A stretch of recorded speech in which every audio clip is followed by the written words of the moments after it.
Welcome to the Trashcast. I'm Richard. And I'm Steven. And today we have our good buddy Will in the studio, an MLG level world champion Halo player. It's Will! Yes. What's cracking, Will? Not too much. My first time here.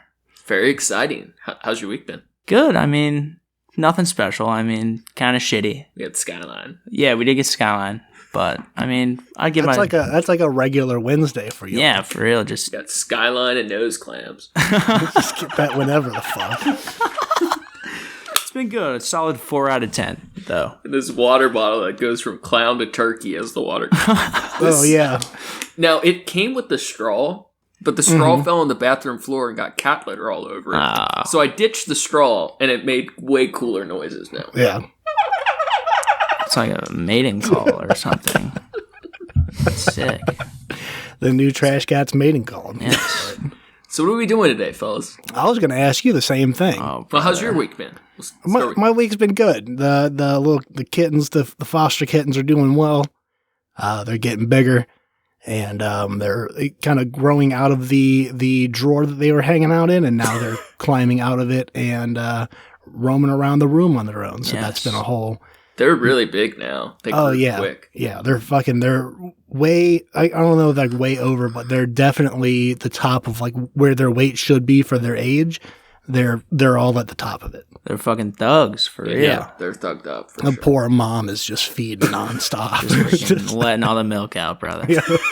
She's still pretty skinny, too. Yeah. She's gained weight, but... Yeah, you can see it in her face where like she's like healthy weight now. But she's definitely still eating a whole lot because she's got to, feed. But yeah. She's doing good. Bodies, she's more playful and active now. We tried opening up the doors to rest of my mom's house to have her cats, like, be able to see them. She put, like, a screen in the middle of the door so, like, the cats couldn't, like, come in. But she was not fucking having it, so we're gonna give that some more time. Yeah. How about you? How you been, man? Kind of whatever. Chill, lame. I was really happy about hitting 100 episodes. And, I don't know, to celebrate, Will brought me nose clams. We have actual, dude, if you had Snuff, is it Snuff? It's Snuff. Yeah. F. The powdered nicotine. It's like cowboy No, I stuff. haven't. Dude, it's like a mule kicks you in the face. It's basically nasal tobacco, pretty much. Yeah. It's great. It's That powdered. sounds terrible. It's a powdered cigarette. It really hurts, but then it feels really good. Really. It sounds like the worst thing ever. Yeah. So we got nose clamps just for Ricky. we got nose clams, we got powdered Snuff, and then I let my buddy borrow my car today. Nose clamps. Long story. I let a buddy borrow my car, which is a Bad no-no, move. right? That's something I would not normally do. Mm-hmm. And right before I gave him my car, I bought us a bunch of Monsters and candy, and then I left it all in the car. Oh, you idiot. Brother. I think I lost Ricky. Did you lose it? I'm right gained here. Ricky. You gained Ricky, and I got Ricky in both ears now, brother. Oh, look at that. No, he's back in my ears now. Yes, he's back. Full Ricky. So ahead. instead of candy, I have a whole jar of Nutella. Do we have to eat the whole thing before it's over? No, but we're definitely going to eat some. So we have yes. powdered tobacco and Nutella and a squeaky water bottle. That's how and you're going to do this on the podcast. we're doing it already. I already did it good. on the podcast. Oh, good. A little sniff. And then we're going to propose thought questions. This is the new era of Trashcats. Yeah. Oh, God. Mouth and nose sounds. Dude, I feel like I don't know if I should have this because I'll snort powdered cigarette all day. It's I could delicious. lock it up in one of those boxes where like the timer goes off and you can open it. I've been meaning to get those. Yeah. Yeah, you should definitely have. Well, one, you shouldn't have ever introduced that to Steven. I've Two, had it, but it's been a long time. It was But like he's back. when you leave, take that with you. But dude, it's black cherry flavored. I got lime over here. Will's dude. got It's like, lime. We got vapes and Snuff. Yeah. Once you put them together, you get a little cherry limeade going on. Yeah, shit. We both just looked at each other like, oh, no. I love your creativity, bro. Damn, Ricky. Ricky's got It's that culinary artiste. Yes, dude. Dude, I'm looking. All right, so we did the heroin episode. We're gonna do a cooking episode with Ricky. Oh, yes. He'll be flipping in the kitchen, That's sick. and I'll be leaning back, lobbing question. Yeah, You're playing Tony Two Walks. Do you know what you're going to make? Benny yet? Hanna's over here. Oh, shit. Hibachi, bro. Dude, what would you make? What would be the trash cat meal? I don't know. Like, the way you first posed it to me was like, making something for your mom. And didn't you say something about she's looking for like different vegan ideas and stuff? That was separate, but I feel like that would be cool too. I mean, that's definitely an area of expertise for me of like, She wants vegan recipes from you. yeah, I don't have recipes. I definitely don't have recipes. You can give her my phone number. She can call me whenever. One of my things that I learned to do to kind of like challenge myself when I, worked at the different vegan restaurants was think of like, what's a wild thing that a vegan can't have? And like, then try to make it vegan and like make it good, not with like, you have all the Beyond Meat and the vegan cheese and stuff. Like without that, like do it with like whole foods. Like instead of cheese, we made mac and cheese with like butternut squash and carrots and onions and like steamed it and then pureed it and like that made the cheese sauce and it was Damn. Like the way you season it makes it fucking dope. Yeah. You're going in deep. She did the caramelized squash last week and it was really good. But she specifically wants egg substitute type stuff. Ooh, that's a tough one. I know it is. I can throw a few her way. But I remember because it depends on what you're doing with it. Gotcha.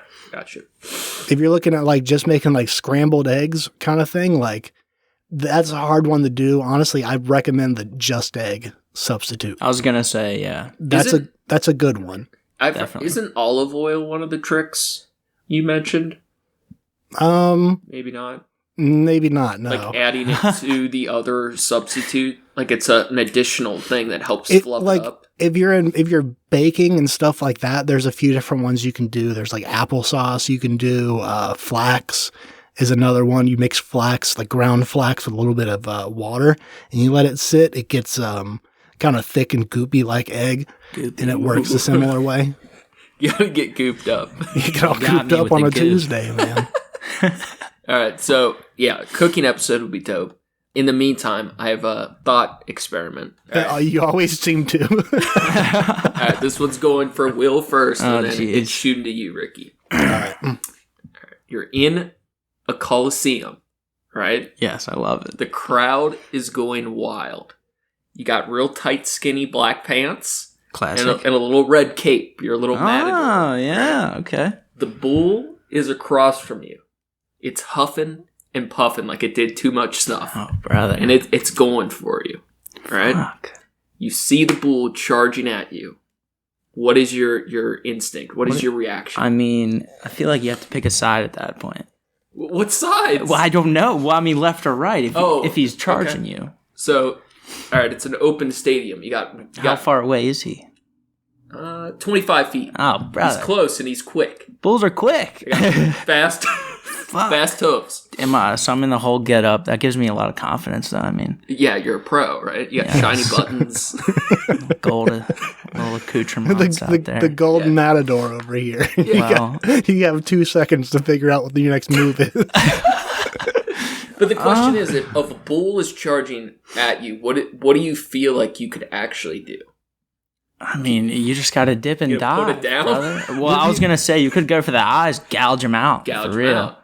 Real quick? No. Like Three Stooges style? Yeah, I don't want to end up like, you've seen the video, the guy like gets gouged through his mouth and it like comes out. Yeah. Bro, it comes out of his mouth. I don't want that. The horn? Yeah, the corn, it like goes through his, it's disgusting. Oh, that is making me... I don't want to end up like that guy. No, Okay. I mean, yeah, it's great. So, you're kind of fucked. Like You're most people. Like yeah, you're fucked. But are you going for the runaway, or would you try to like whether it's hurting the bull, like go towards it, or you just trying to get the fuck out of it. I'd probably just try to get the fuck out of there. I'd pick a side. Dive down. Down and to the left. Dodge the hooves. Yes. Yeah, dude. Flight, absolutely. Yeah. There's no way you're gonna fuck up that bull with your gold matador suit and your little cape. No way. Ain't no fucking thing you can do about it. Talk for yourselves. I would one punch that bull right the fuck out. Knock him right Oh out. yeah. With your impeccable aim, and I would just hit him with my horns, and he'd go right down. Your body mod horns. All right. Now, the reason I brought up the bull. All right, we have an interesting little fellow named Jose Delago, bro. Delago. Jose Manuel Rodriguez Delago. He was a Spanish professor of neurophysiology at Yale University, famed for his research on mind control through electrical stimulation of the brain. All right, this is crazy. So the bull is coming at Delago, right? And he does this on national TV to prove his experiments work. What does he do? Big, nerdy, brainy Spanish man. Fuck what does you, he do? Delago. he pushes a button on the remote control that activates in the bull's brain. Like what? Yeah, exactly. Is that actually what he did? That is actually what he did. That was how he proved his experiment worked. He was doing some of the original like brain chip experiments. And he also did stuff with like monkeys and a woman like putting chips in both their brains. But his big thing was on TV, stopping this bull mid-charge with a button on his neurostim chip. So, all right, here's the crazy part. Guess what year he did this in? I have to find the year. No idea. Okay, so I don't know the year, but I did, when you said his name, I looked up the wiki and I just saw the picture of the guy. So I'm just, based on how old the picture looked and how old he looked in that picture, I'm guessing late 40s, early 50s. That is a great guess. All right, we're going to put a little edit right here because I had lost track of the year. But I don't know the answer to the question I asked. Dude, he did these neurostim experiments on the bull in 1963 and 64. Jeez. That's crazy. Yeah. Like Elon Musk is lacking. Like, but it's crazy to think like people were doing some of these more far out experiments that far back, and it's taken this long for things to progress. Now, I wandered onto this topic through the Havana syndrome stuff, which is the different sound cannon. Oh, yeah. Like secret weaponry. Mm-hmm. Yeah, there was neurostim experiments with brain chips in the 60s. I feel like that's the time to do it because they're like, fuck the animals. They don't really care. They're Yeah, like, they the didn't- monkeys, the bulls, whatever. Control those motherfuckers. Yeah, we got to keep them in line. So That's crazy. here's what I really thought was interesting, though. This is a quote from Jose Delago himself. Delago. Whatever. Quote, "We need a program of psychosurgery for political control of our society. The purpose is physical control of the mind. Everyone who deviates from the given norm can be surgically mutilated. The individual may think that the most important reality is his own existence, but this is only his personal point of view. This lacks historical perspective. Man does not have the right to develop his own mind. This kind of liberal orientation has great appeal. We must electronically control the brain. Someday armies and generals will be controlled by electric stimulation of the brain." Bro. Oh, so he was an absolute villain, is what you're saying. A madman. Holy And shit. these were his thoughts during the 60s. Damn. That's Jesus wild. fuck. Fuck. That's some crazy, like that makes it sound a lot crazier of what he's doing. It's like a weird. Ooh, it's some spicy cigarette powder. It's like I get when you look at a lot of science shit, like what that ends up boiling down to is like what are the real world properties of this? What can this Yeah. become? And that's usually what it ends up being is like whether it started out that way or it's going to end that way of like, okay, well, we can turn this into a weapon somehow. Yeah, So there's it's like, always- well, this research isn't going anywhere extra right now at this point. So the only way we're going to get funding is go to the military. Yeah, and so many scientists want to work through companies that do military contracting because that's the only way to get on. They're one of the primary ways to get on like the cutting edge of science. Yeah. So let's go sci-fi, Will. Okay. What do you see the future like? Will you get the brain chip? Oh, brother, I'm getting that brain chip. What do you want? What? What do you want it for? You could like speak different languages. That'd be sick. That You would could be travel and know the native language. That'd be nice. VR, like the meta stock is like way down right now, but they're putting billions of dollars into it. Which is crazy. Yeah, like I think they're gonna do some cool shit, but I don't like it still. No, Like, yeah, I don't like it either. as much as I would like the brain chip, I don't trust the people putting them in. That's true. But I feel like you might enjoy it. Dude, it would be sick. I'm down. I'm down. I mean, let's say it's 10 years from now. I've already lived half my life. Get that other half. How old are you? 24. In 10 years. That means I die at like 60. Whatever. That's a 24-year-old damn it. answer. Half his life is gone. Either way, I can live half my life with that brain chip, brother. Be kind of sick. I mean, they might turn me into like a, Veggie. a veggie or like a weapon or something. Yeah, Like a you get the Unabomber. brain chip 1 week, 3 weeks after that, you're in the, you're out in, I was going to say in Russia with a gun. Then they give you a helmet and a gun. They say, go They for put it, me young up in man. those You got it. drugs, bro. Yeah, I mean, I'm getting it, dude. 100%. What do you mean? Fuck yeah, update me, bro. Fucking 2.0 will. Would you go half cyborg? What parts of me are cyborg? Yeah, you tell me. This is I your mean- hypothetical, man. Like if you could get cyborg parts, what would you do? Bro, legs, bro. That'd be sick. You can jump high, dunk on motherfuckers. Just That's sick. Yeah, I mean, they're not taking my dick, though. a multi-billion-dollar surgery just so you can dunk. Yeah, dude, break some We're gonna make fucking this white boy backboards. dunk. Yeah, dude. That'll show him. You want the halo?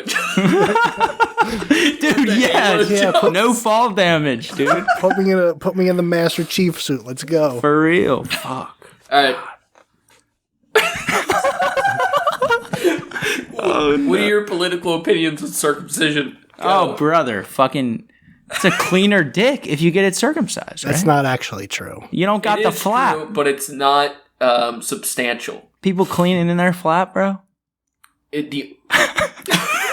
I'm about 20 hours into circumcision debates this last week. Oh, God. So give me your best arguments. Ricky, go. I think the major reason that people do it is because of a religious practice, and I think that's fucked. I think if you're looking at it from a medical point of view, it doesn't make enough of a difference to get it done. That being said, I do have a circumcised cock, and I'm proud of it. Nah, for real. All right, It's a Will counter. cleaner penis, brother. Oh my goodness. All right. Okay. So the argument in your head is being that like, okay, if I had It's foreskin, I wouldn't clean it.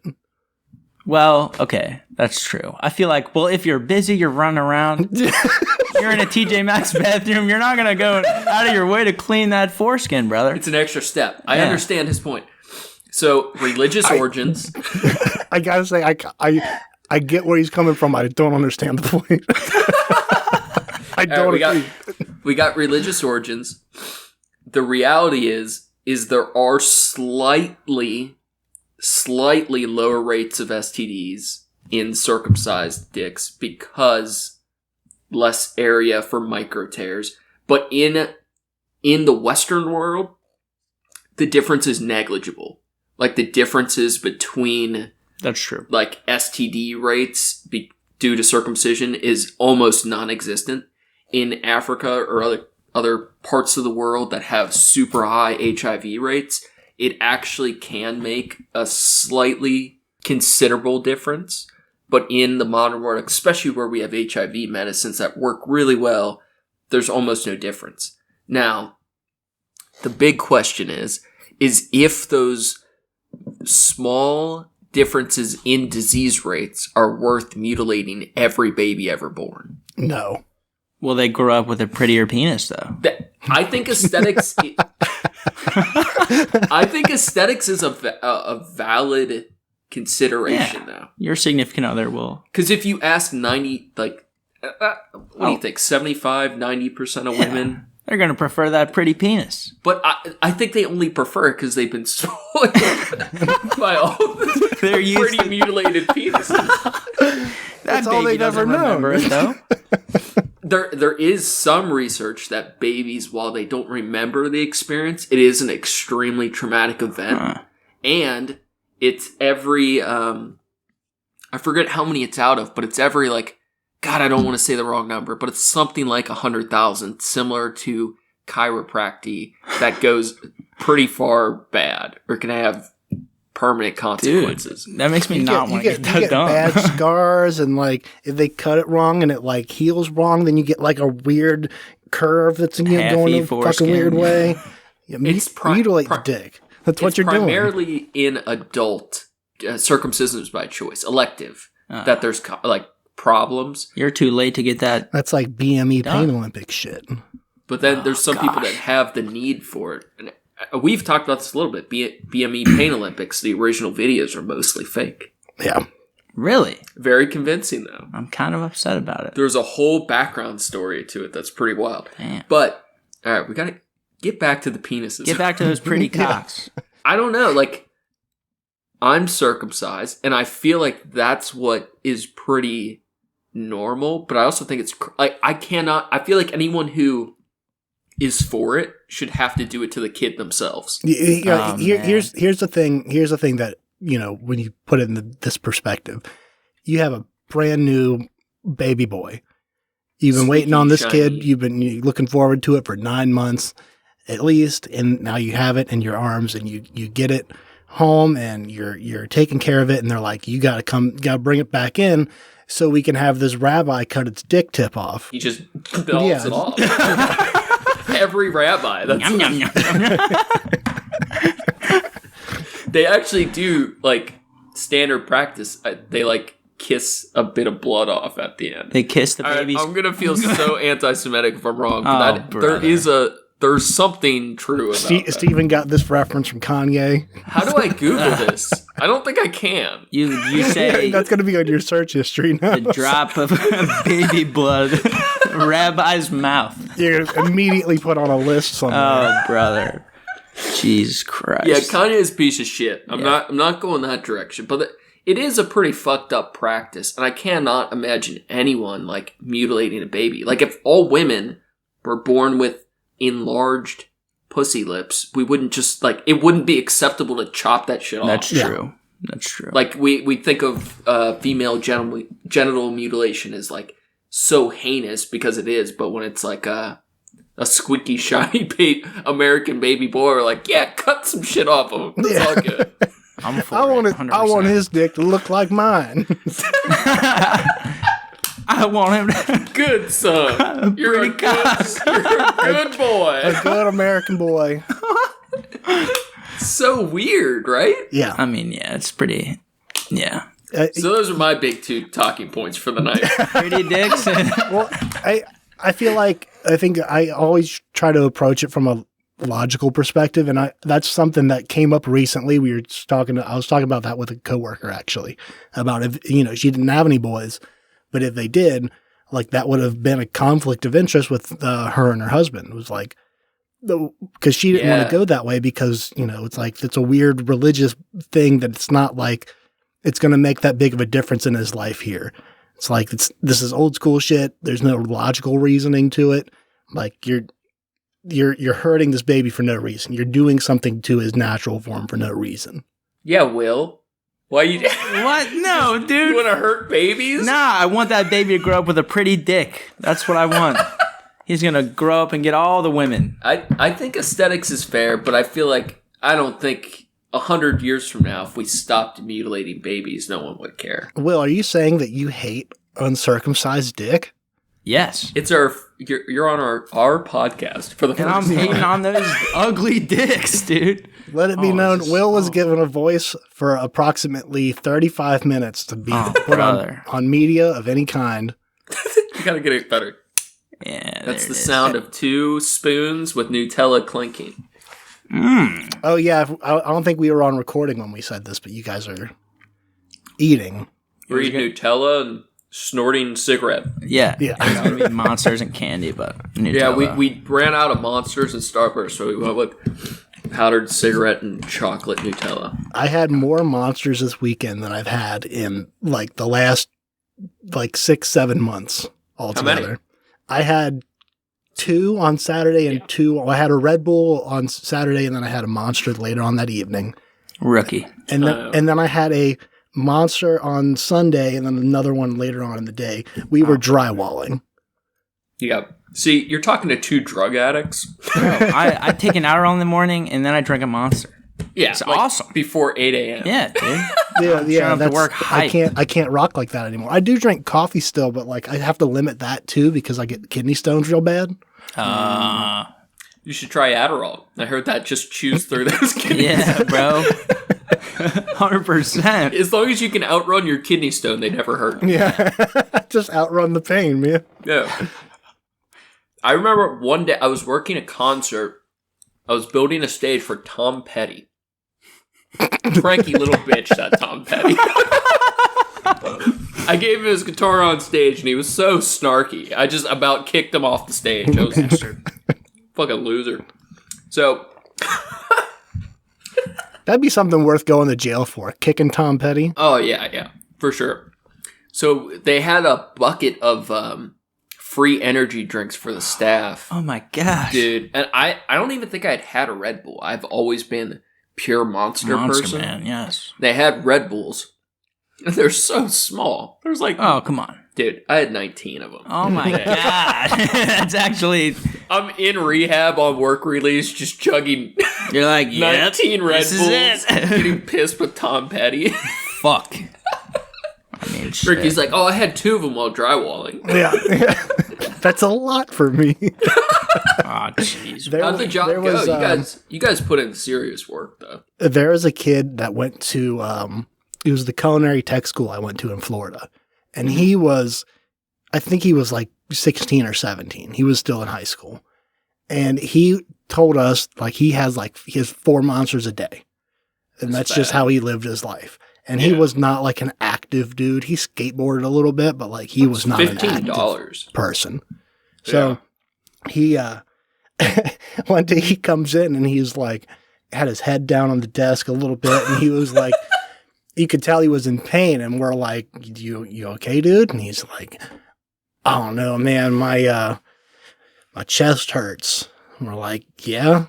And one of my teachers says, can you feel your left side? Can you list off some symptoms? And he's like, no, I can't feel my arm. And oh, brother. And we're like, dude, you had a heart attack. We need to get you to the hospital. And luckily it was a block or 2 away. But we got him to the fucking hospital, and sure enough, 16-something years old had a fucking heart attack. And they were like, you cannot have this much caffeine in your system all the time. But because he was shotgun him and shit. 4 really isn't that bad. Every day, though? I have 4 energy drinks worth of caffeine a day. But I only drink 1 But so the drink. Monster's got all that taurine and all the extra bullshit in it that it's good for you. Yeah, it's natural. How else am I going to get big bones to fight bulls with? Yeah. He's got a weak ass heart. That's what it is. Yeah, he's got a little. I mean, yeah, a little pussy heart. Dude. Definitely wouldn't doubt that. I absolutely wouldn't doubt that there was some what do they call that? Fetal alcohol syndrome going on. Oh my God, you said it before I did, and I felt like I couldn't risk going there. But no, well, I mean, I knew the kid. Oh, gotcha. Dude, there are so many wacky ass fucking interactions I had with people down there. There was brother. Dude, there was this one dude. I'll never forget this. This is burned into my memory for forever. I think I've heard this one, but Will definitely has. Okay, so I walked It's like 8:30 in the morning. I walk into school. Florida, right? Yeah, this is in Florida. Okay. Yes.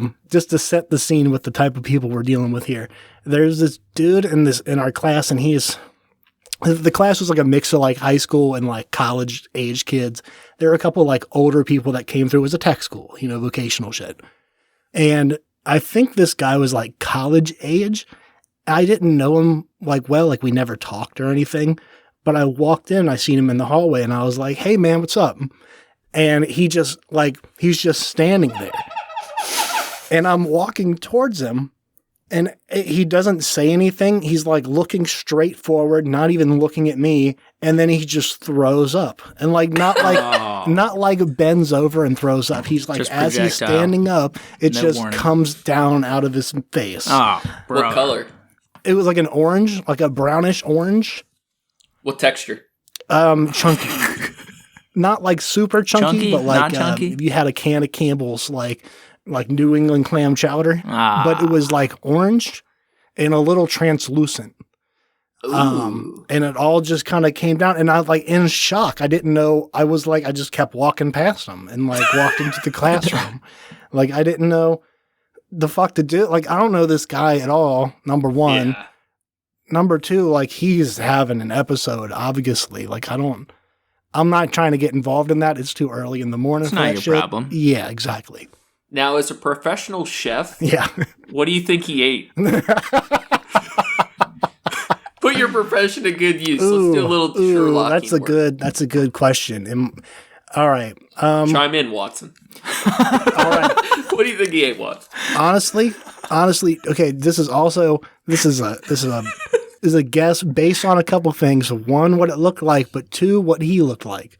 Okay. He was probably about like 6'3" and easy 300, closer to 300 Big something ass. pounds. So we're thinking big food. He is heavy food. he is a big man. I don't know his driving situation. I don't know if he like took a bus to get there or how old this kid was, but I assumed that probably like a McDonald's.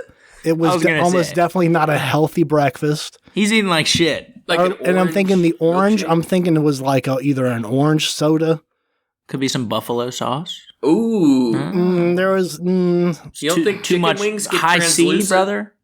Could be high C. It could be. That's exactly what I'm thinking. It was a high C. He was like, Yes. I could go is orange Florida. juice this morning, or I could just go high C, Yes. the orange juice of champions. That's the average poor Florida man's breakfast. The high C. High C and a double stack, baby.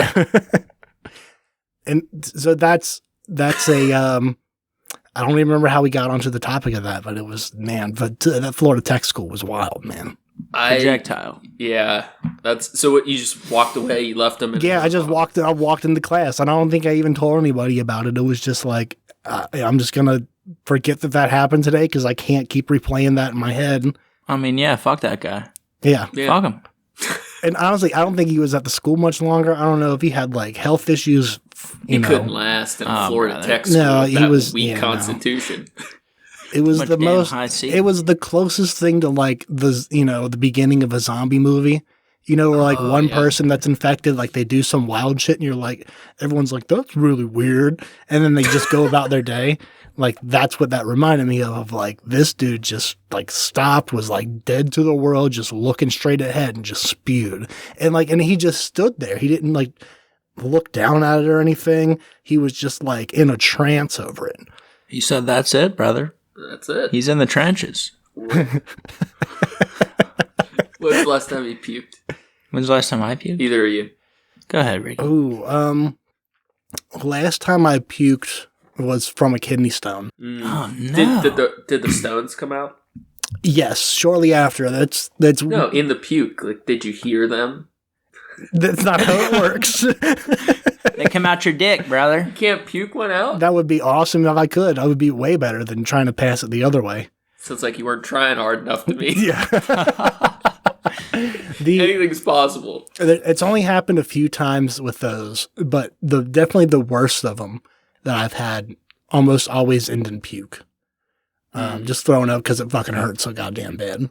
Does that give you any relief? Because you're getting bile out of your system. I don't know if that would relieve any pain. You know what I mean? Like, yeah, that is it definitely makes you feel, because you're up until that point, like you're nauseous and you're feverish and you feel shitty. So it does add some relief. It does suck to throw up, obviously, but actually the last time I threw up from that kidney stone, it was we had a guest chef that night at the restaurant that was doing this. He had a soup. It was a miso soup with crickets. Ooh, were they fried crickets? It was like a dried, like a smoked cricket. Oh. Yeah, they were real crunchy. Extra cricket, they smoked a bunch of cigarettes. Yeah, just blow it on the crickets. Some soup. They were like real crunchy boys, and like you put them in the miso soup, and like they still had a little crunch as you're eating the soup. It was nice, and a lot of people there didn't like it, but he had enough for like all the staff and whatever. So that day, I had a bunch of people that were coming back to me, and they're like, "I can't finish this. I can't. I don't want to eat this. Do you want it?" And I'm like, "Fuck yeah, it's miso soup. I fucking love it." So I'm like down in a bunch of this fucking miso soup, and that night when I'm throwing up, I throw up all these cricket pieces all up in the bowl, and it was You're laughing. Yeah, it was a moment of relief, a comical relief, as I just looked down and there's like bug pieces all in my puke, and it was. Oh, that's so good. Yeah, it was like I had a good little laugh over it, and it was funny. John went to Peru for a mission trip one time, and he ate a bunch of fried crickets, or just I don't know if they're fried. He just ate a bunch of bugs. Yeah, I haven't had a bug. I have not had a bug yet that I didn't like. I've had a few different bugs. Call out by Will. You haven't ate a bug you don't like? No, I haven't. To be fair, I haven't had that many, but I haven't had one I didn't like yet. Yeah, I don't know if I've ate anything intentionally as an adult. I don't know if any bugs I've ate on purpose. It's mostly been like ants, crickets, grasshopper. Just eating ants? The fuck? There were chocolate covered ants. Oh, okay, that makes sense. That makes more sense. Yeah. The other one was which put chocolate on fucking anything to make it taste better. Yeah. The what was the other one? I had scorpion one time. Ooh. I think that was it. If I said grasshopper, the grasshopper one was cool because it was like a dried. It might have been like a fried situation, but it was like dry and crunchy, and it had like chili powder, like a chili something on it. It was nice. I would go for that. That actually does sound pretty delicious. I would eat a whole colony. What do you call a fleet? A colony? A gaggle. A gaggle of grassies? Gaggle of grassies. What do you call a group of grassies? I'm Googling now. All right, when's the last time you puked, Will? We're going to get to serious philosophical questions here in a minute. We need you to prepare. So when's the last time you puked? Well, Megan gave me food poisoning. Do you remember that? What was it, tacos? It was pork, bro. She came, both of them were a little lit up. A little tipsy. What were we doing? Because I was there, right? Nah, I don't know. Well, I was picking them up they were out with their friends or whatever. I had just seen you because you were like, dude, they gave me. I probably saw you the next week. I forget what it was then. What was the meat? But it was pork, bro. It was just pork, sausage, whatever, just pig. And then it was a little undercooked. Might have been Megan's fault.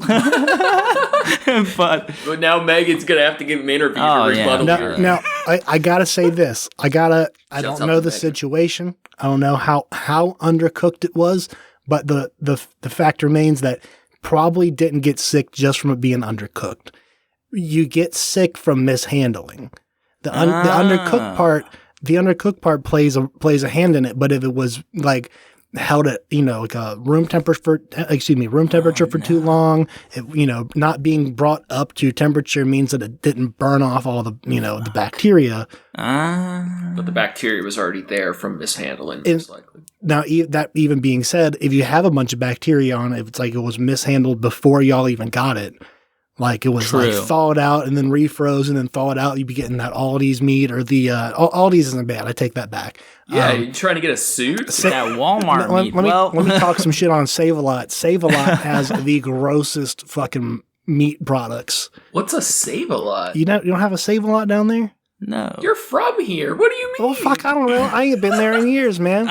Is it a Florida thing? No, they got Save-A-Lots all over the place. It's like a discount grocery store. It's like You think like it's like the thrift store for groceries. It's like when the grocery store can't sell the products, they'll take it. Goodwill for they'll food. give it to before it goes like super bad. It'll have like a 2-day shelf span, and like they'll put it in to save a lot, and they're going to charge you a little bit less for it, but you have to like eat it. So it's just all like chicken that's been like thawed already, that's been refrozen. It's like shit that's like. Yeah. So you have all that stuff in there. Sketchy as fuck. It is. It's super sketchy. How do they not get sued or get people sick all the time? Because the idea is like number At your one, own risk? you're taking that risk when you walk in the doors. Whoa. Number two, it should be an fine. American wet market. It should be fine if you like take it home. If you keep it frozen, like they have it like refrozen, you take it home, you put it right in your freezer, and then you pull it out, and you only pull it out when you're going to use it immediately. Yeah. That's fine. Or like you take it home and you use it that fucking day. Like that's also fine. But then there's also like my parents did it too, where like you take the whole bag of, the chicken breasts and you put it in the fucking sink during the day. You come home and they're thawed now, and now you can cook dinner. It's been 8 hours. Yeah, it's like bacteria's been growing and colonizing. Exactly. That's not the way you're supposed to thaw it. Like it takes too long. It's sitting in the danger zone for too long of like collecting. Danger zone. That's what they call it. Sarah That's exactly Pierce's what they episode. call it. Oh my god. She's guilty. She's gonna very kill guilty. Me. She'll eat any meat. Doesn't matter how old, how long it's been unrefrigerated. She eats that meat and she eats it cold. It's scary. It's gross. She takes her life in her hands daily with strange meats. Most good It's a wild strange one, man. meats. Most good quality, like if you're getting a good source of pork. And here's the other thing is like when you get packaged meat that comes in like the styrofoam container with the plastic wrap on it, like the individually sliced steaks, like those all are machine cut, right? So like you're counting on whoever cut those to have cleaned off the blade, properly every single time. Nah, they don't give a like fuck. that's how that shit happens. And a lot of times it is like that's fine. They're regulated. They go through the same fucking food inspections and shit by county or whatever. But when you get those in, like a good piece of pork, you can cook that medium rare. That's Gotcha. the main reason everyone's like, oh, we need to overcook the shit out of pork. Like pork's the one you can't have any kind of pink in it, like at all. It was trichinosis, like worms in the pork, and because of like regulations and the like raising of pork and stuff like that has not been an issue in like over 100 years. And you're fine. You ain't gonna get no fucking trichinosis over pork. You can get sick from mishandling of it and undercooking, sure, but mishandling that meat. Yeah. you gotta know how to handle your meat. Side note, before we get back to Will's story. Yeah. I think we've briefly touched on this. The idea of certain groups, including U.S. soldiers, when they would fight people that were Muslim combatants, sometimes they would rub their bullets in pig fat. Yeah. It's because if they touch the fat or whatever, like they go to hell forever. It's one of like the equivalent of a Catholic mortal sin. Yeah. So like, Oh shit! I got you. yeah, like different racist groups, U.S. soldiers would roll their bullets in the pig fat, which is like, it's like that. It reminds me of like shit we did to the Indians on Thanksgiving, like with the blankets, smallpox. Yep. But I don't endorse either of those things on their own, but I love things that are that brutal. Yeah. You know what I mean? Like, Yeah. the ingenuity of being that ruthless is captivating to me. Yeah. Yeah. Inspirational. Not that I think those things were good, but it's interesting. Not only you're getting shot, but you're getting Sent to hell forever? fuck. They don't even know it though. Doesn't matter Yeah, they do. Oh, if they get shot with a pig bullet. Yeah, you're not going to know that bullet. The bullet's inside of you. You don't see the bullet. Yeah. I get what you mean. Yeah. It's interesting, though. All right, so Megan almost killed you. Well, she was drunk a little bit, making some You're starting outside podcast. So making some pork on toast. I guess whatever. It was pork toast. It was a drunk meal. Okay, sure. Whatever. So I eat it. Whatever. Well, we But I got did have- well, we got pork and we got bread. We have bread and Sounds pork, like bro. pork toast to me. But I did. We're gonna I'm not cook gonna both all these blame it. fuckers. I'm not gonna all blame it on her because You're I blaming did. on Sam too. No. I did have a restaurant. I'm not gonna say. earlier. All right. They're a fan of me. But I think you know, a tropical. They're brother, come on. Fuck. They're a fan of you? Well, they like me down there. They're a fan of him. But I was eating there. I probably had something ungodly. Gotcha. Like, but you're blaming Megan. Well, yeah, 100%. So I wake up 4 a.m, 4:30, bro. I'm feeling pressure from both ends, bro.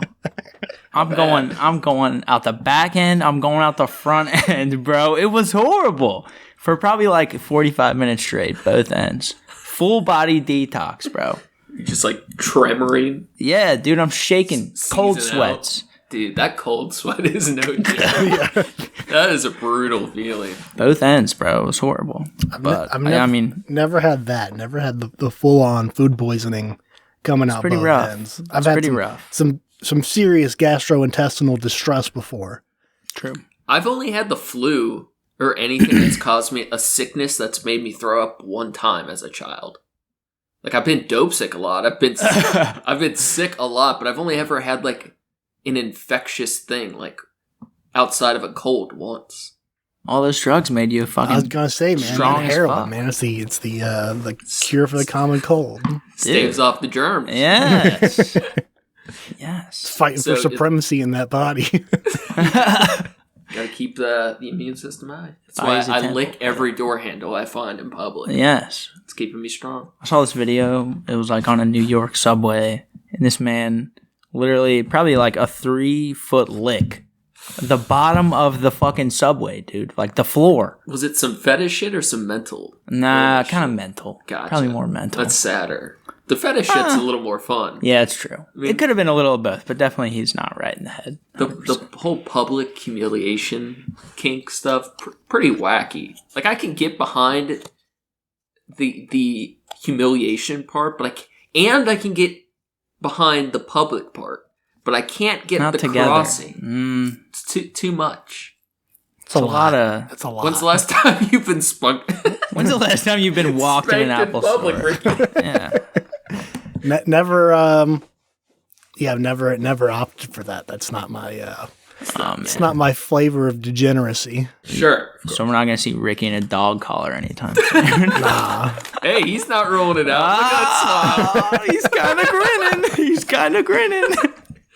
Like the collar, I'll take. The muzzle and all that shit, I don't know. Yeah, That's the muzzle's too. Collar's fun, all good and fun. The muzzle. There is something super cringy about seeing a couple where one of them's holding a leash for the other, not even in the full get up in the full costume shit. Like, and I say that having been someone who's been in a relationship where that was a thing that we did one time. Sure. Or like we go out to the bar and she's like, "Here's my leash," and it was like, "All right, cool." And it just felt so fucking weird. It's awkward as fuck. It's so awkward. You probably feel sick though. Yeah. A little bit. Like a serial killer. No. Oh yeah, that's what we do. It's Friday. There was like what I was real young at the time, so it was like, oh, this is some baller shit. Like I'm real cool in this like dirty, disgusting fucking pool hall down here in Florida. And there was that benefit to it in the moment that you kind of felt cool, but like immediately afterward, it's like, this was fucking stupid. As soon as you sober up or that photo shows up on your Facebook, you're like, oh, I just walked my bitch around the bar for 30 minutes. Fucking literally. Oh, fuck. When you put it that way, it's pretty rough. All right. Wait. Before we get to the next thing. Oh, sure. No. I do want to say, I did some research here, and so first of all locusts are grasshoppers, but not all grasshoppers are locusts. That being said, a swarm of locusts is called a plague. Oh, of course. Duh. Yeah. That makes sense. But they can also just be called a swarm. Ate a whole plague of them last time. Yeah. That's dope. I like that. All right. Ricky, you got any like questions for Will? Oh, fuck. I don't know if I can top uncircumcised dicks and when's the last time you threw up, but... When are you going to get an expert like this in our presence again? You're right. I don't know. I really wasn't prepared for this at all. I didn't come in notes in hand. I'm pretty fucked up. I'm a Halo fucking legend. He's going to be a Dude. All right, we talked about this brief. All right, Adriana Chechnik, whatever. Yeah. Did you hear that fall at TwitchCon, she had to get an abortion too. Did she really? Oh shit! She broke her back at TwitchCon. I did see that. I didn't know she had to have a. I know. I don't know if that's still. My understanding is that is legit. But I didn't know she was a adult. I didn't know that. I had no idea. I swear. I don't believe you. I swear. You just didn't know it was her name. Well. No, I really didn't know. You've seen her before. Yeah, do a little research. Everybody's name. Seen her. Hold on. Adriana Cheshire. Okay. All right. Serious questions. Tell me the Google results. How many? 10 bazillion results. All right, so I've known you. How old do you think you were? How old do you think you were when we first... I don't know, probably... You're a small child. You didn't know many things. Yeah, I was innocent. You're younger... All right, so... your brother is the legend. The legend Sam. Yes. And I knew Sam since grade school, but I didn't really become friends with him till late, like freshman year, right? So I probably would have seen... I would have seen you when you're very young, but I don't think I knew you till like, I would have been like 15, 16. Yeah, that makes more sense. How old would you have been? 9? 9-year-old Will. Yeah. Okay. All right. So we've known each other for a long time, and I've kind of met you during like a transitionary period. We'll call it that. Yeah. We'll call it that. We always have known each other, but I don't think we saw each other for like a long period. Yeah, no, like it was passing. Yeah, for sure. All right. So who are you today? Who is a Will? Oh, jeez. And what do you believe? What do I believe? Let's start with who you are. Oh, gosh. This is foundational questions. What is life? Who are you? Who are you? Why are we listening to this professional gamer? Oh, brother. I don't know. I mean, I sell vitamins right now. Would you like to expand on that? I work at a natural food store. Yeah. And I sell vitamins. Basically, it's just like a retail job. Yeah. Sure. It's all right, Improving the world's health. Yes. Helping Positive people every day. Yeah. Very cool store. Yeah, definitely. You get that oil of oregano? Yes, dude. I was gonna say we definitely got that. So that's what you do. But who are you? Oh man. Who are? I don't know. I ask myself that question a lot. Do you feel like you know, or do you feel like a lot's changed in the last 2 years? Whatever. I feel like I'm a brand new person. Do you feel like you're figuring it out still? Or Yeah, do you feel definitely. Pretty like I'm on my the good settled arc. like aged milk. Yes, dude. I'm turning into yogurt now, bro. To be super fair, you said you're 24. Yes. When I was 24, I definitely thought I have this. No. He said holding the leash. Yeah. When I was 23, I felt like I had my shit together. I was like, this is who I am. And some shit happened in my life that changed that. But afterward, like feel like I've changed, not like a lot, but like moral compass change kind of shit multiple times in the and, your next 6 years. I feel like, and I'm sure there's going to be more after this for sure, but yeah, I feel like now if I look back to who I was at 24, even like it was not that fucking long ago, but it feels like a different person. Yeah, entirely different person. I'd moved up here when I was 24.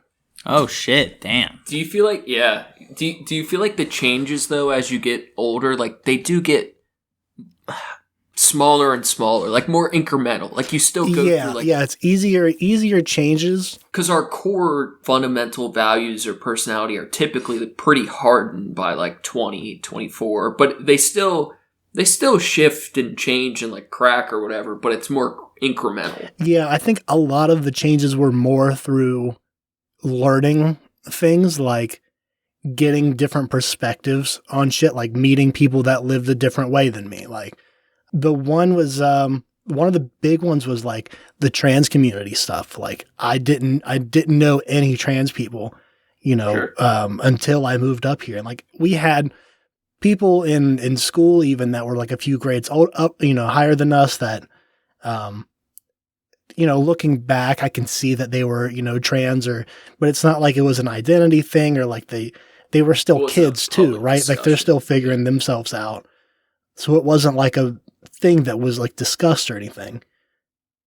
The time I spent in Florida was, there's a lot of ignorance down there about a lot of shit. And, it was hard to like sift through, but I knew going in that it was a lot of ignorant shit.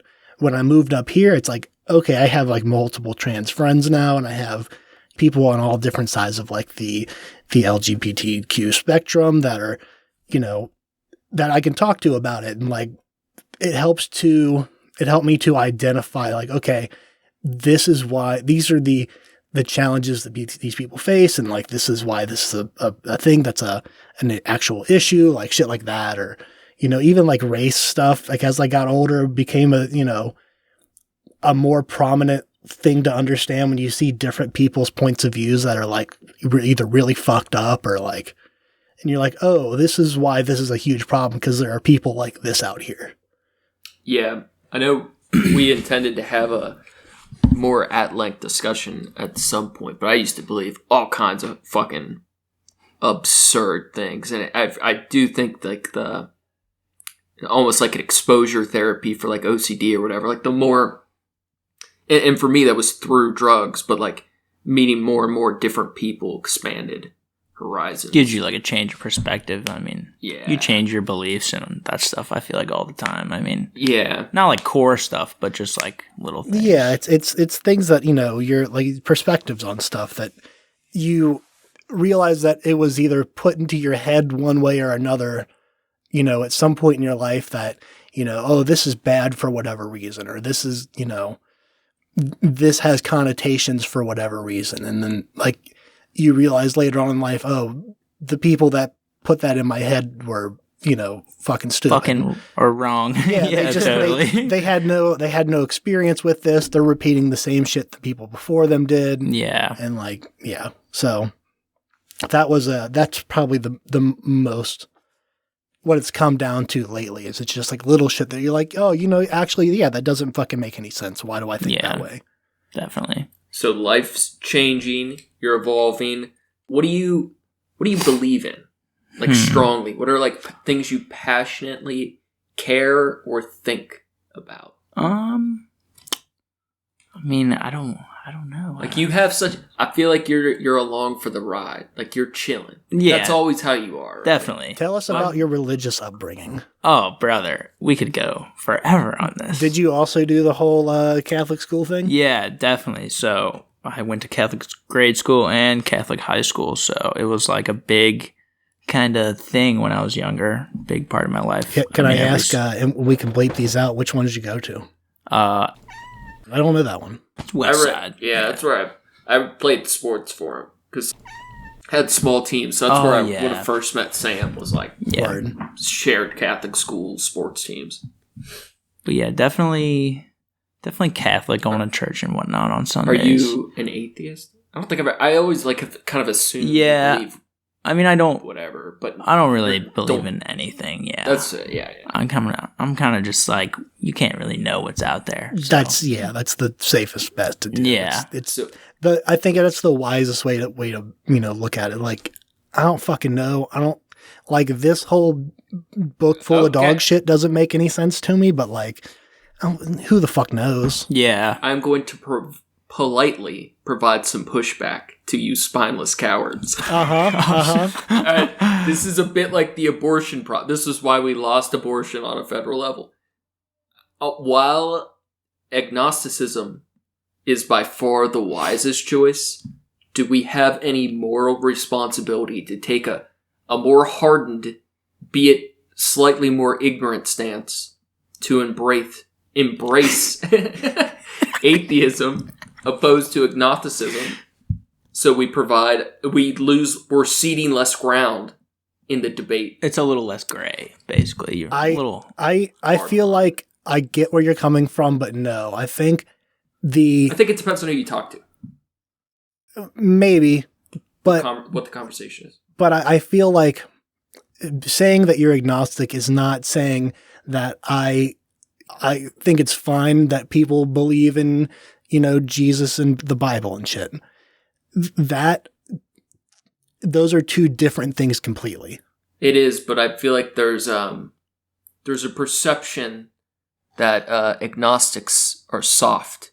And I feel like embracing more anti-theism can move conversation farther. By being on the attack at all times. Well, that's the thing. You can be anti-theistic and still be agnostic. You're correct. I'm being super. Yeah, you're being Yeah, you're super ignorant. Because I do believe that the main course of action. I mean, like, you're right. There is a perception that, like, if you're agnostic, you're wishy-washy. But for the matter of speaking in terms with, like, someone who's a devout believer in something, as far as their, my relationship with them, yeah, I'm atheist.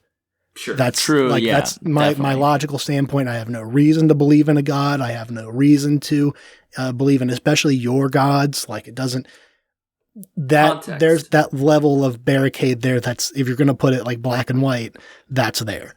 Yeah. I feel like agnostics are kind of like vegans, where I could steal their sandals and they're not going to tell me to give them back.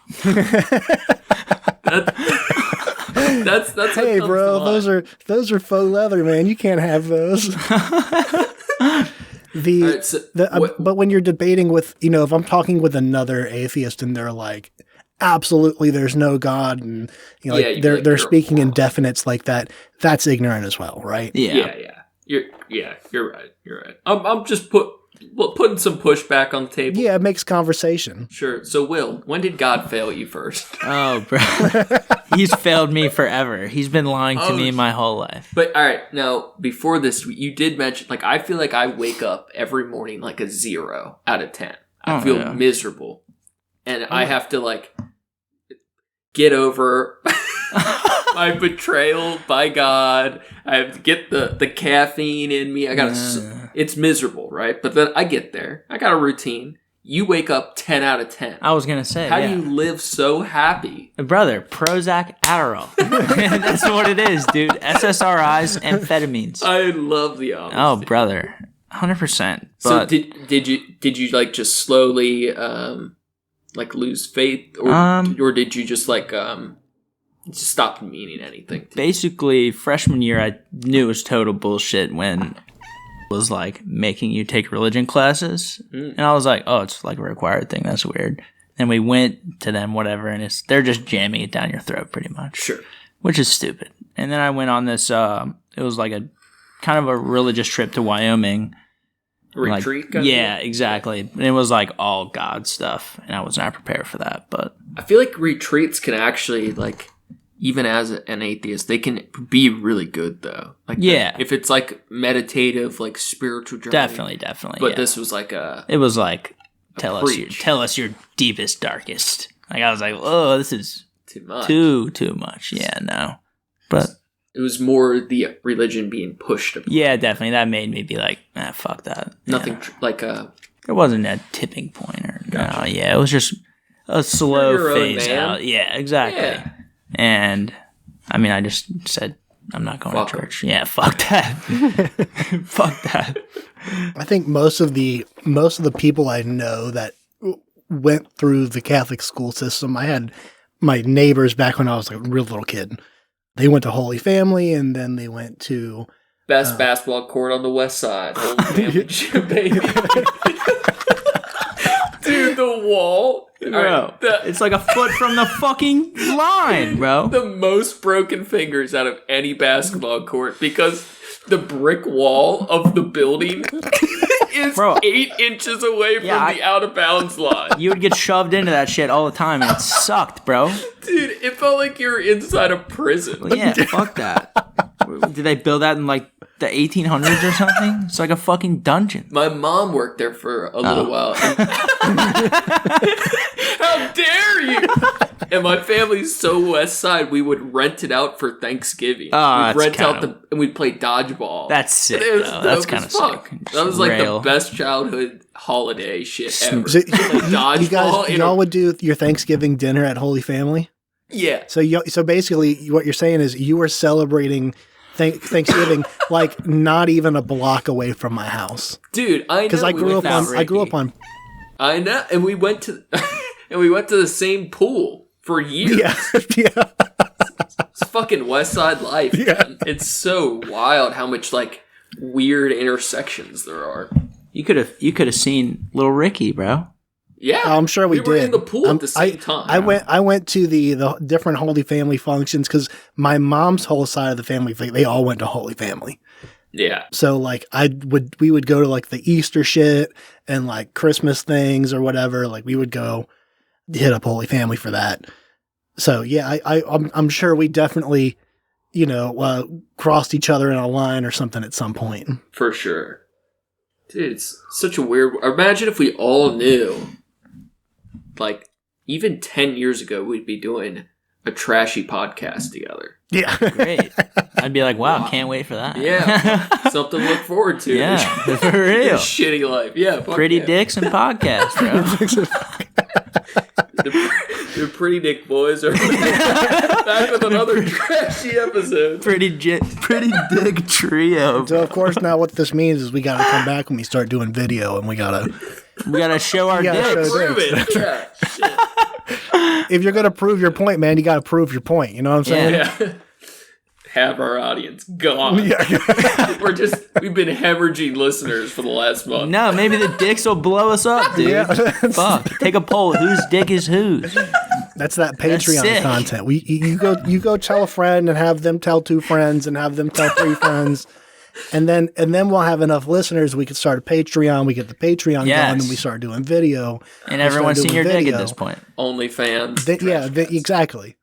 That's the way. You know what? Let's do that. Fuck a Patreon. We'll just start an OnlyFans. It's just podcast shit.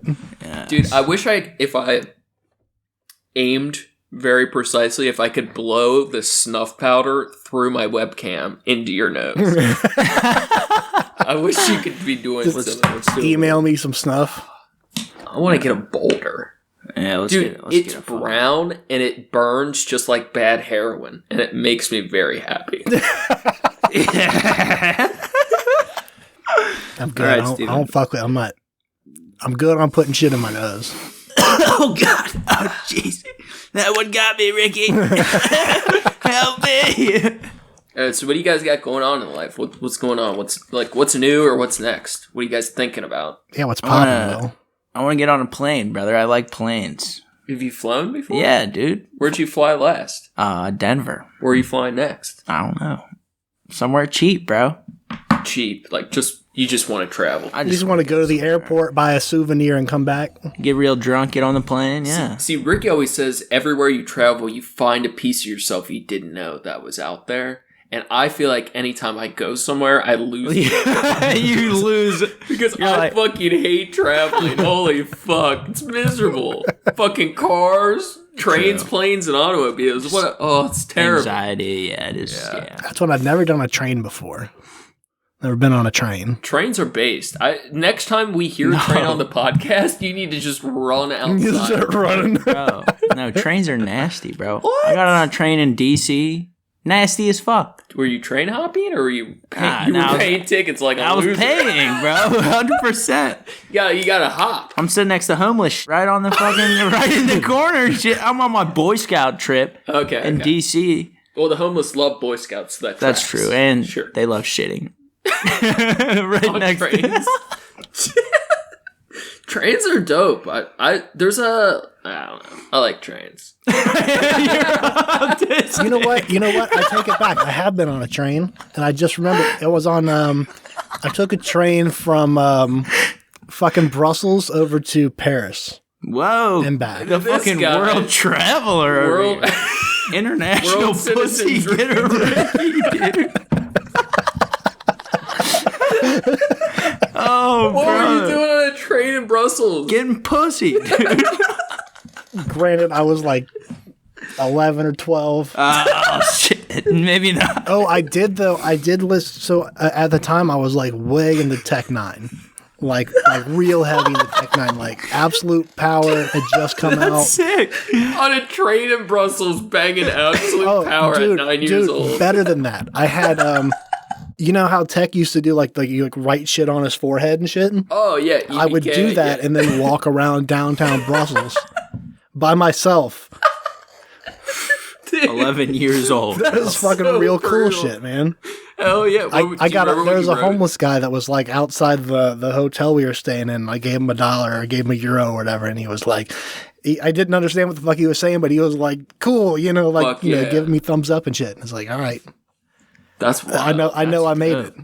Hell yeah. So no pussy. No pussy. No, not on that trip, no. None of that one. 11. I guess too early. So you want to travel? Yeah, anywhere. Yeah.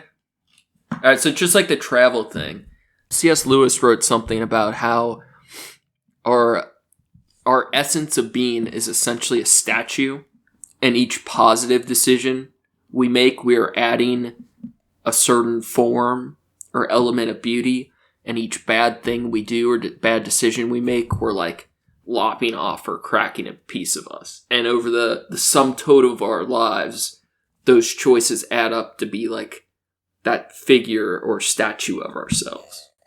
Wow. I like that. Whoa, I do kind of like that. How's your statue look? Like shit. It looks like shit. No, it doesn't look too bad. I feel like you could build a nice statue. Yeah, 100%. You're an okay guy. It's pretty fucked up now, but it could get there. 100%. No, it's improvement's all that matters. For sure. Perfection in the cracks, right? 100%. What's your statue look like, Ricky?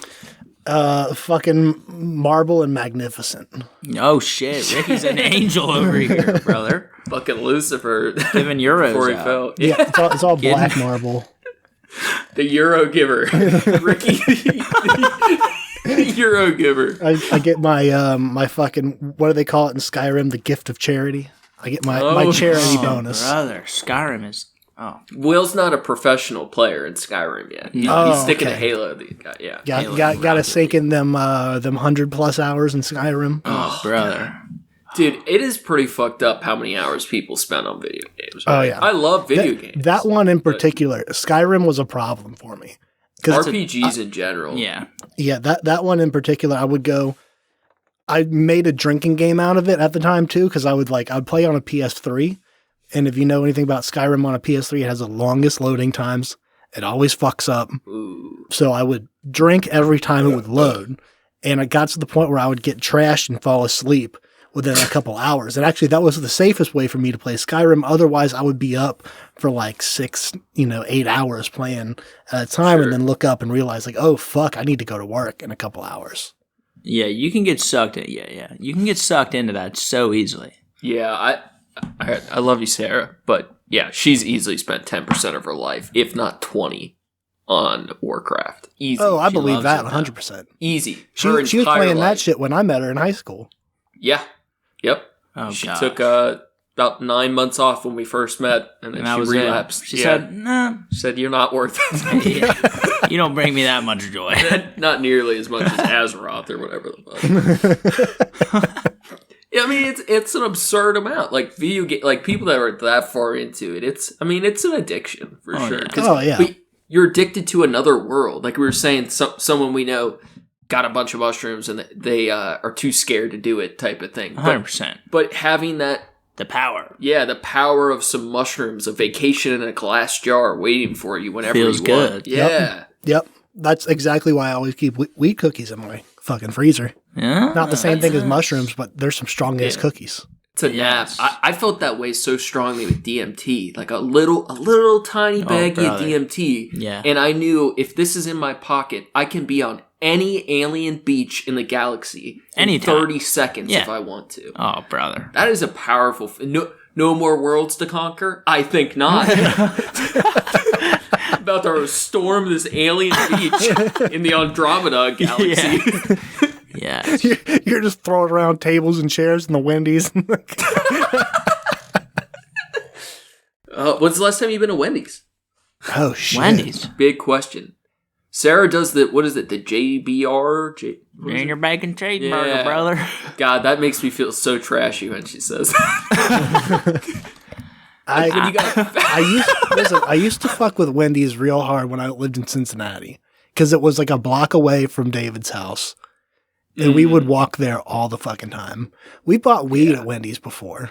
Oh, for sure. In the fucking drive-thru. If you want the best shitty weed as a teenager, you get it from the Wendy's. You go to that Wendy's with the sunroom, bro. Fucking, your boy over at the Wendy's. Westwood Wendy's. Fucking that 4x4. Fucking dirt. That's what it was. Just absolute trash. Dude, that chili, though, I fucks with the chili. I think I've had the chili like once in my life, and it was like I come here for burgers and fries.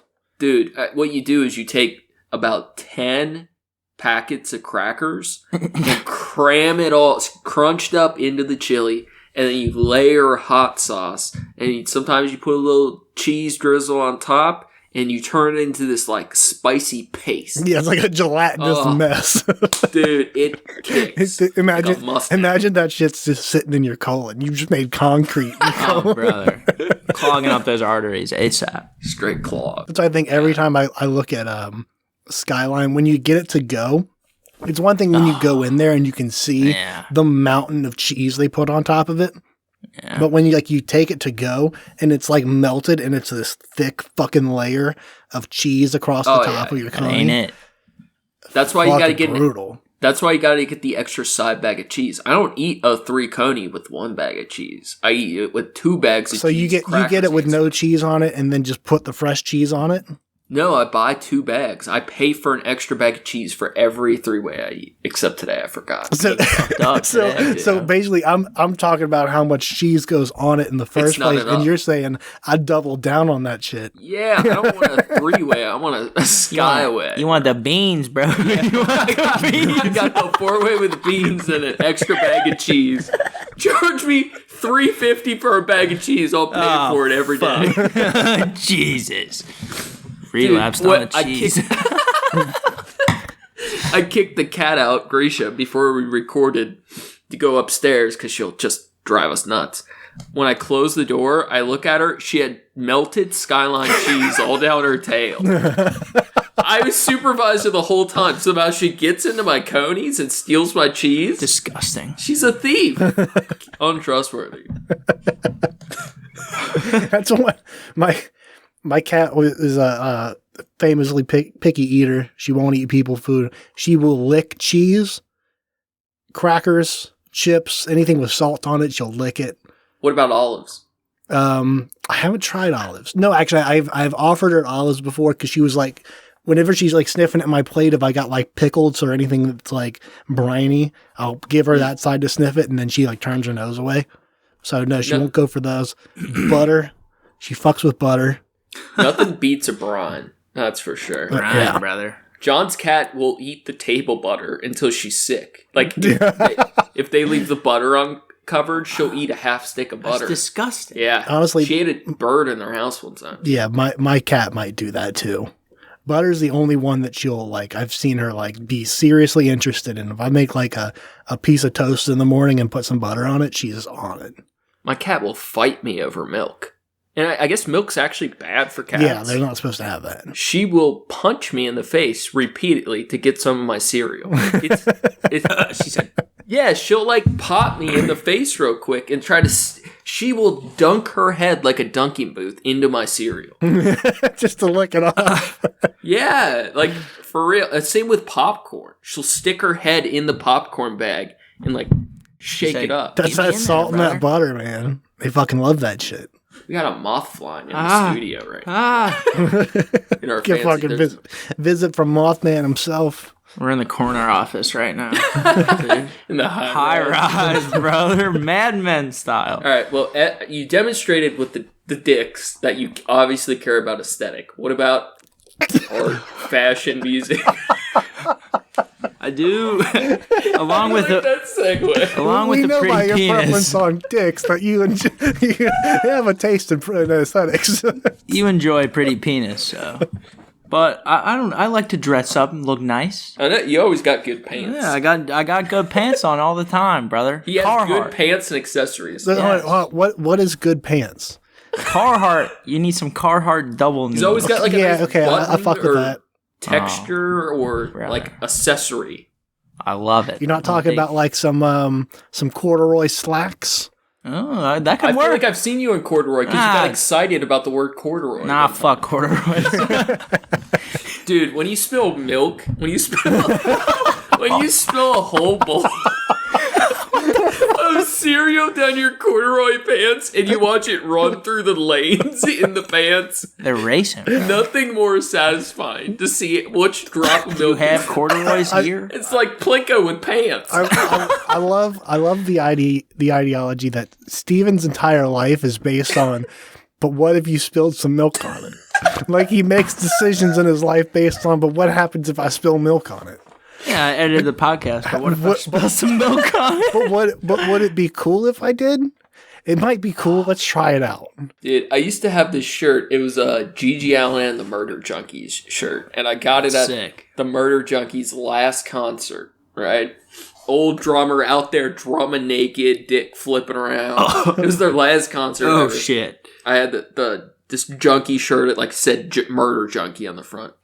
And it became my favorite shirt to wipe off the, when Purdue and the different opiate companies started putting the wax matrix on pills, all the morphines and shit, it would have this waxy coating.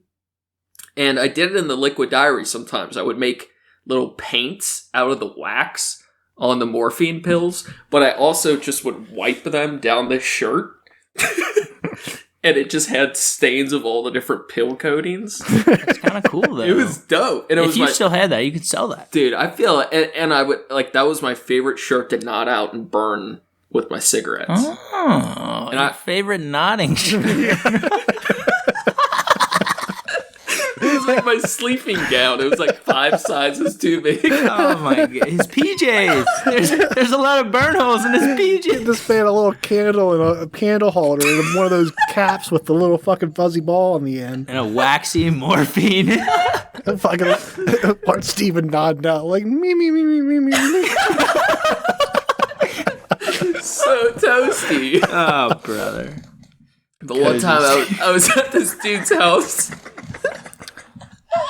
And you're all cozy in your big shirt. Instead of a nodding out t-shirt, little sleeping gown, he just would always fall asleep while smoking, and his cat would be in his lap. Oh no. And it was this long-haired cat. Oh no. And it just was covered in little cigarette cinches. Oh, poor kitty. Dude, it was the most heinous, like, disgusting thing. God. The cat loved this man so much, it wouldn't even get up when he was, like, smoking. And it was just like... Oh, brother. Like, knowing what's going to happen. It wouldn't get hurt. Like, probably wouldn't feel it. Yeah. His hair was so long, but it looked like the worst thing. Oh, my God. Oh, man. But I remember, as, like, bad as it was, the first time I saw this cat, I just could not stop laughing. It just was so bad. You were like, damn, this cat's been through it. Your cat is a junkie, bro. From the streets, dude. That's the original trash cat. Oh, my God. Jesus. We need to bring that cat back, brother. Dude, I knew this other dude, he worked at... He worked at a Gorilla Glue factory. Yeah. Dude, his company cleaned the vents of one of the chemical vats, and it would have this buildup of some synthetic drug that you could bust out. Like, he'd have to clean them for his work, but he'd have to bust it out of these vents. I don't know what the fuck it was or how he figured it out, but it was like a jet fuel type of shit that him and his buddies would snort. Sick. And it was like a 10 times meth type shit where like They were just fucked up for days. Bro.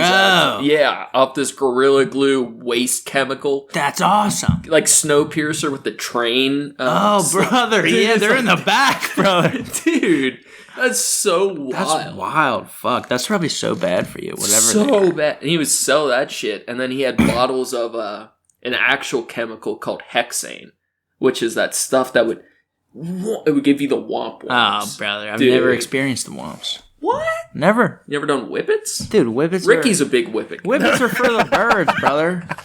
What, birds are doing whippets? Nah, bro. Fuck They're whippets. so bad. Nah, yeah, I've It's never fucking done the worst. I mean, it's as intense as anything else. Done a bunch of stuff, but not whippets. First time for everything. Let's whip out the fucking whippets, bro. That's one of the few ones that, like, you can get away with doing it. Like, if you don't have an addictive personality to begin with, I think you'll be fine. You can get away with a couple of times, especially if it's like you got to get all the fucking gear to do it right and like the fucking charger, but you can get all that from a fucking restaurant supply store. You can get everything you need from a restaurant supply store. So do whippets. Yeah. Usually Like you got to did make sure real setup. that's one of the few things they'll actually ask if you're over 18 for, and then your golden grams, man, just get you some balloons at the party store next door. And So Ricky's telling me to do whippets. It's on the pod. But if you have an addictive personality at all, it is one of the most destructive. oh yeah, no, it's super fucking bad for you. Like, Because it destroys brain cells. Oh, my friends faster used to than- love the Womps. Yeah, they know like- who they are. one time is like whatever, you'll be cool. You're not going to do a bunch of brain damage on one. I mean, that's like all I've done. 5? I've only done it once.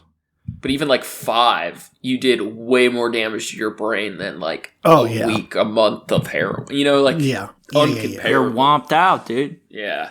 Fuck. Duster is no joke. It's Dude, I it's a watched goofy an- experience. Honestly, I'd say it's, if you haven't done it before, it's not ain't even fucking worth it. Your brain cells are more worth it. All right, what do you got, both of you? Do you believe in the idea that everyone should try like add anything once, or do you think some things are like stronger than it's some people's human nature, and some things aren't meant to be done even I once? feel like certain people should. Some people definitely should. Yeah, 'Cause to I feel like generalize it could that. definitely shatter Yeah. their little egos. too individualized to Yeah. make a generalization. I could probably try heroin once, and I wouldn't probably want to do it again. I feel confident in knowing, thinking that don't even look like that. I wouldn't do it though. I believe I'm not at all interested. I believe maybe you wouldn't, but there was no fucking shot if we did heroin together, you would not think about it for the rest of your life. Oh, I'm sure. Yeah. I know that's a thing, and it's like I'm good Because on you it. would fucking love it. Yeah, I'm good. I know. I'll I mean, super that's why your lack of enthusiasm for it is really important, because like that affects how that, even if you did, that first experience would be so tainted through how you currently think about it that your likelihood of like sticking with it are way lower. Yeah. Because it's, I told you about the time I freebased coke once, and that was that was terrible. It was sciencey. Unknowingly. So I go over to visit some friends up there after I moved away, and I came back, and they're all like, "We're gonna party. We got beer pong. You know, we're gonna smoke bowls and hang out." And I'm like, "Fuck yeah!" So first thing I do, I walk downstairs, and we fucking they pack me up a bong, and I take a big rip on it, and within like 15 minutes, I'm like my whole body's like sweating, and I'm cold, and like I feel sick to my stomach, and like my head's all fucked up, and like I'm trying to throw up to feel better, but I can't. Oh, no. And I go outside to like get fresh air and like feel better, but I'm like cold sweating. And I eventually just like, I told him like, I got to go lay down. Like I can't do this anymore. And I found out later on that they had been like sprinkling like coke in their weed and shit. little brother. magic dust. Oh my And, god, like, I'd be pissed off. Fucking tell me, Standard. you know, like, Yeah. Like, bro. give me the It's give me the fucked up. chance to say like no, or like y'all do this all the time. Like, all right, I'll give it a shot, and then I know what I'm walking into. Yeah. But I'm just trying to get buzzed, and they got me all fucked up, and like they all they Jeez, fucking oh, they Pete. all partied all night, and Yeah, they're probably like, this is what we do, brother. Yeah. They gave you a little dusting of Satan's dandruff, but the problem wasn't that you smoked crack. It was that you didn't smoke that sweet, sweet brown butter. You didn't get, you didn't get the right kind. Yeah. So yeah, that fucked me up. That's super fucked up. I always try to keep most of my shit private. I think I agree. I like to think everyone should try everything once, but I don't think there's debate with heroin or like with hard drugs. Like anybody could do it once. By doing it once, you get to maximize your experience, right? Like that's one of the best goals to have in life is to maximize your experience and the experience of everyone around you. So everyone has the maximum experience. Mm. So like if you want to live with a maximum experience, you would try everything once. And that sounds really great. And if you could do heroin or meth, whatever, just once, you would have the maximum experience. And that sounds really easy to like put it down or like I'm not an addict, but the addiction part isn't the problem. The problem is after you do it once, your line of decision making changes because you're not deciding like, I'll never do heroin again, being a person who's never done it. You're having to choose, I will never do heroin again, being a person who has done it once. Mm-hmm. And you can't predict what having to make that decision would be like when you're a person who has never hasn't. Right. Which makes like that predictability like so much more complicated. Like you'd say it now, but then yeah, you're not the same person as you were before you were. Not that it's such an epic thing, but every decision we make changes the statue. We're never the same person we were 10 minutes ago or whatever. Yeah, I do. So as far as experiences, I think everyone should have. I'm a firm believer that I think just like how in some countries like the South Korea does it where like you have to spend time in the military, you have to do like a certain amount of years in the military. I think everybody should have to go through at least 1 year of, I would say like food service work, whether it's like 6 months in the kitchen, 6 months being a server. You're not getting me a no kitchen. Or I'll even extend that to like retail because like you're dealing with people. You learn what people are like. And if everyone has to go through that, there's a divide between the customer and the person that's working there that's been such a strong divide that it's like, it's a pattern. It's not just one place. It's not just one kind of establishment. It's fucking everywhere. Doesn't matter where you work. If you work in customer service of any kind or hospitality, you're going to encounter, little problems with people where it's just like, especially I think this is the funniest shit. The fucking Sunday crowd after church at a restaurant. It's the worst fucking crowd of people. It's the most belligerent and shitty, worst tippers. They're, super conceited. Like, you need to take care of me. I'm more important, fuck you and your job kind of shit. Like I've heard that from many people. It's just true across the board. True. Everywhere. All right, can I ask you guys for help? I have a bias that I've never been able to break, right? Okay. I love cooking. Mm-hmm. I'm not a big cooker, but I love cooking. I love the culinary arts. I think it's so cool. But I feel like I have a slightly old school inherited bias on feeling like I don't want to be a kitchen person. That's a real thing, and that's a huge problem with It's true. Like I'm not a sexist, but there's something about like I don't even think it's that, but like a pride thing where like I will die in the sun digging a ditch, but I don't want to be in a kitchen like for work, not in general. Yeah, I don't know definitely why. It is a very, and I honestly I think everyone should feel that way because kitchen work is definitely for a very specific type of person. It's very, unless you really love it, unless you're in it for the love of the game, don't fucking do it. I would say it to any person that's aspiring to become a chef today. The best advice I ever got was get out of this while you can. Didn't you tell your nephew that? Yep. Yeah. That sounds so brutal, but it's like really It's so brutal, but it's very true and it's very real. I made a career in it because I really do enjoy it. I enjoy the management side of it. I enjoy the leadership part of it. And, you know, I enjoy the medium. I like working with food. I use it as kind of an expression of, you know, like art would usually. I get that out of it. But for most people, you know, like you got kids that are like going to a year, get a diploma from the Cordon Bleu after 9 months, and then they want to open a restaurant, and then they lose everything. And it's like, it's a system you're so set up to fail. It's fucked up. It's just shitty work. You're working constantly all the time. You never get time off. It's real shitty. So for most people, yeah, I would say there's nothing wrong with that. Here's something funny though.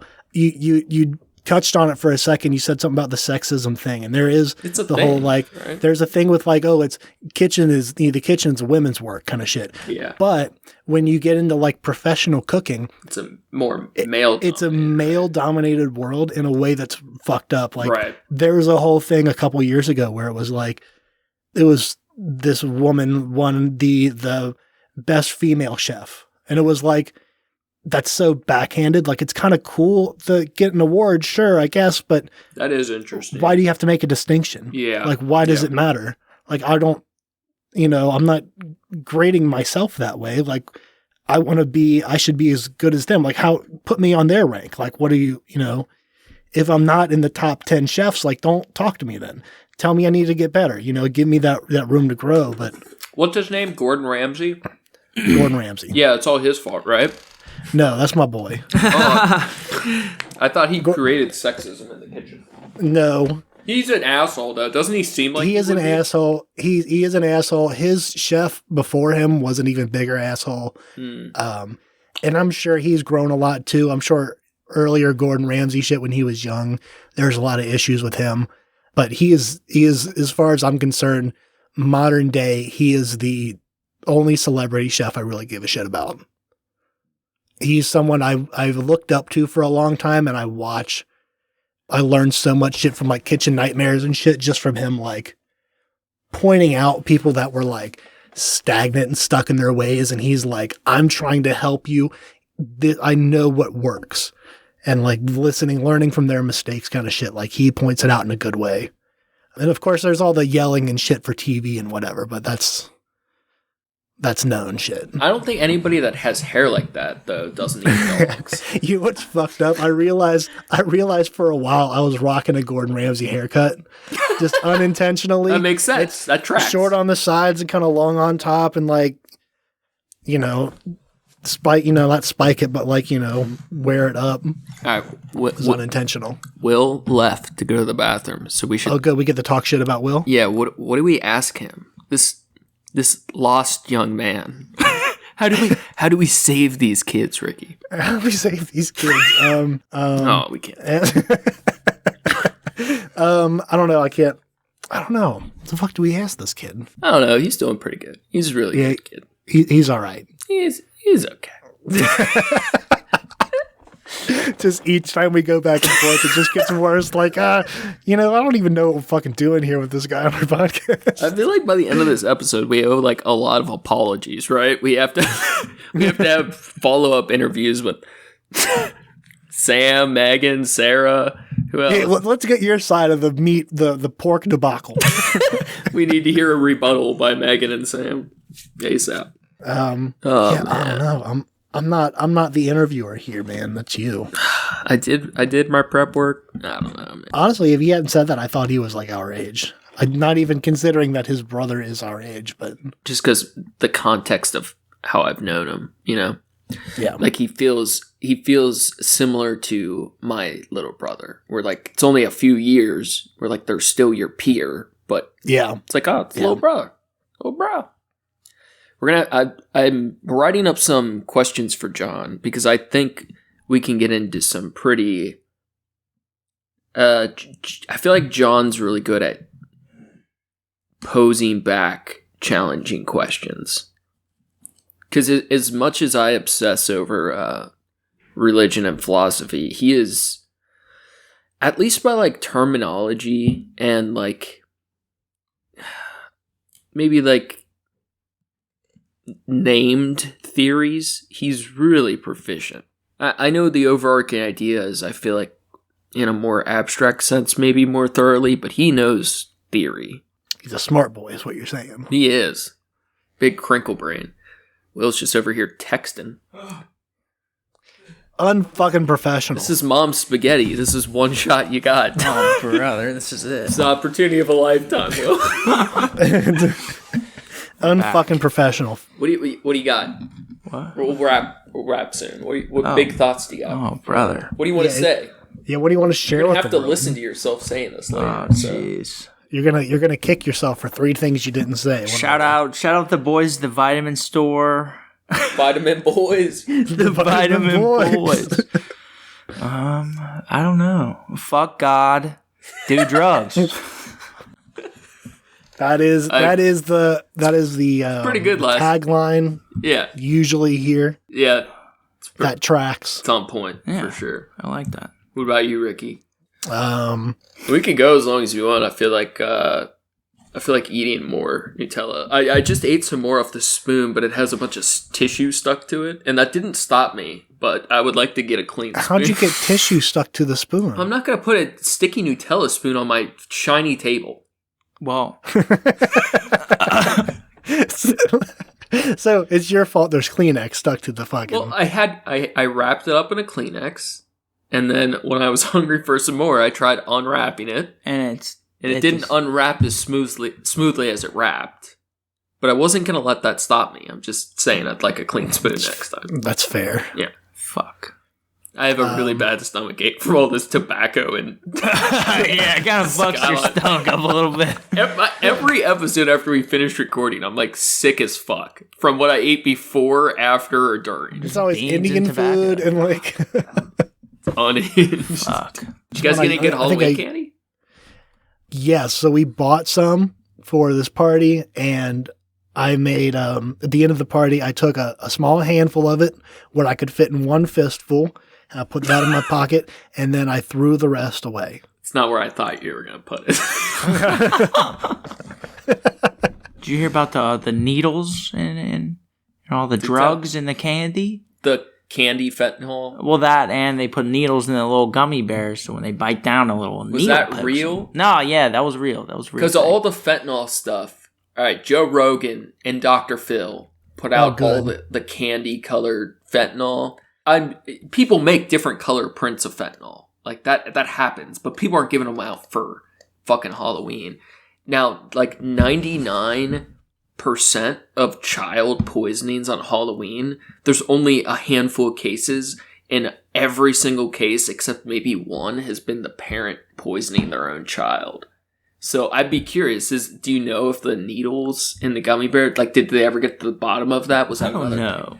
But it wasn't a for sure thing, but yeah. There's always like one psycho out there. Yeah. But like fucking Dr. Phil saying this is happening all over the country. Yeah, that's kind of bullshit. It's like, yeah. What was the other one? The kids, the litter boxes in schools. What? The fuck are you talking about? Are you guys serious? No, yeah, go ahead. Dude, it was on Rogan. Rogan endorsed it and believed I don't fucking listen to Rogan. Fuck Joe Rogan. All right, old Rogan was cool. New Rogan sucks. But there's always interesting people he talks to in between. So even if I don't like him much anymore, he's going to talk to interesting people from time to time. And you have to listen to your enemies. Sun Tzu style. You have to know what bullshit they say. Oh, Steven's read more than one page of Sun Tzu. I have it pulled up right now for this conversation. Oh, fuck. You think I'm going into this conversation cold without Sun Tzu and a tab? No chance. I saw it earlier. All right, no.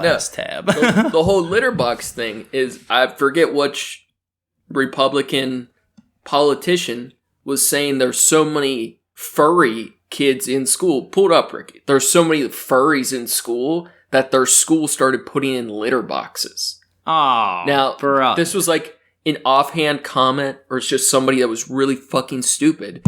But it spread so much on the internet that you had Joe Rogan believing that many schools were installing litter boxes for all the furries or trans kids. And that's what these people fucking say. It's so fucking wild. Yeah, it's based on an urban myth. It's not true. I'm sure some kid that was fucking weird brought a litter box to school one time, but schools aren't installing litter box. Vice did a big debunk piece.